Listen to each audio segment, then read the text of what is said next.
આ માંડાણી વિહાન છે ને એ અદ્ભુત સેલિબ્રિટી છે. જરીક ઇન્સ્ટાગ્રામમાં ચેક તો કરજો આના કેટલા ફોલોઅર્સ છે. આ માંડાણી વિહાન આપણને વ્યસન મુક્તિ વિશે બે શબ્દો કહેવા માંગે છે કે આપણે જે નૃસિંહાના દર્શન કરવા છે એ ભગવાન ક્યાંય એવું નથી કહેતા કે વ્યસન કરો, અને આપણે વ્યસનના રવાડે ચડ્યા છીએ ત્યારે બાળક કાલી ઘેલી ભાષામાં વ્યસનને છોડવાનું અને પેપર કપમાં ચા પીવાનું છોડવાનું ખાસ કરીને અનુબોધન કરવા માંગે છે. જોરદાર તાળીઓના નાદથી આપણે આ બાળકને વધાવીએ.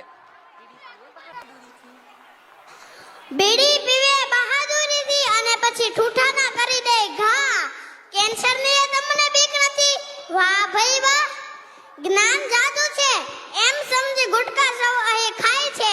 ગલોપે રાખેલા ગુટકાના કારણે મોઢા સિવાય જાય છે.